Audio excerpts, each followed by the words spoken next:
ये जो उम्र है आपकी, इस उम्र में आप में सबसे ज्यादा जज्बा होगा, सबसे ज्यादा ब्रेन सेल्स होंगे और सबसे ज्यादा बाल होंगे। कुछ सालों बाद जज्बा भी कम हो जाएगा, बाल भी कम हो जाएंगे, ब्रेन सेल्स भी कम हो जाएंगे। सो ये जो मौका आपको जिंदगी ने दिया है, ये जो थ्रेशोल्ड पर आप हैं, आप लोगों को सिर्फ इतना कहना चाहूंगा कि जैसे आपकी सोच है, जो आपके दिल में आए, जिंदगी भर सिर्फ वही कीजिएगा। क्योंकि जब आप मेरी उम्र के होंगे या अपने माँ बाप की उम्र के होंगे, अपने टीचर्स की उम्र के होंगे, तो कहीं ना कहीं दिल में कोई ना कोई रिग्रेट रह जाती है कि मैंने वो क्यों नहीं किया।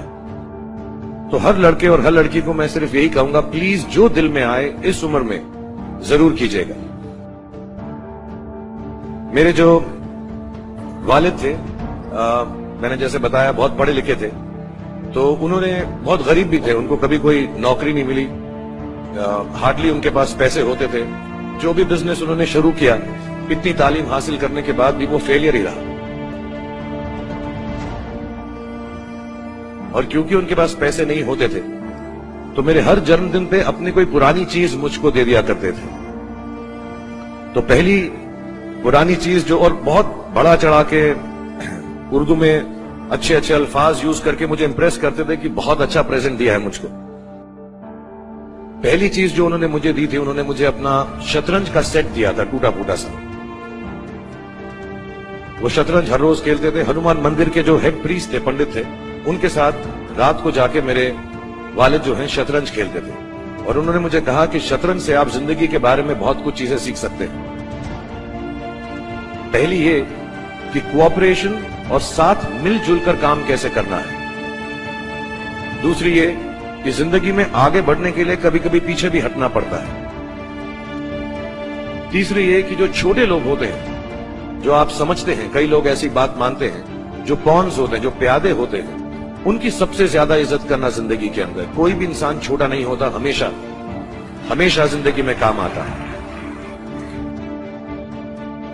और कामयाबी हासिल करने के लिए आखिरी बात शतरंज ये सिखाती है हमको कि कभी कभी जिस चीज से सबसे ज्यादा लगाव होता है, जैसे रानी से अमूमन हो जाता है, कभी कभी उसे भी सैक्रिफाइस करना पड़ता है आगे बढ़ने के लिए।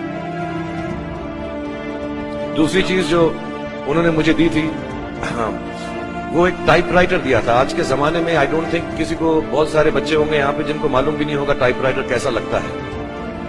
अब सब कंप्यूटर पे काम करते हैं। टाइपराइटर के ऊपर जब आदमी लिखता है और अगर गलत लिखता है तो उसको मिटाने में बहुत तकलीफ होती है। So you have to be very diligent, बहुत ध्यान से लिखना पड़ता है। हम गलती नहीं कर सकते। और टाइपेक्स यूज करते थे टाइप को निकालने के लिए, कभी उंगली फंस जाती थी उसकी कीज के बीच में, मगर बहुत मेहनत से, बहुत डिलिजेंस से काम करना पड़ता। तो जब मैं उस पर टाइपिंग सीखा स्कूल में कॉमर्स करते वक्त, so the only thing I realize is that practice makes you perfect. तो जो भी काम आप जिंदगी में करें, उसको डिलिजेंस से करें। ऐसा करें कि कोई गलती ना हो, अपना पूरा दिमाग लगाकर करें, सोच समझ कर करें। ऐसे करें कि ये काम जिंदगी में आपका पहला काम है और इसके बाद आपको मौका नहीं मिलेगा, और शायद ये काम आपका जिंदगी का आखिरी काम है, इसके बाद फिर मौका नहीं मिलेगा। So do it with that kind of diligence.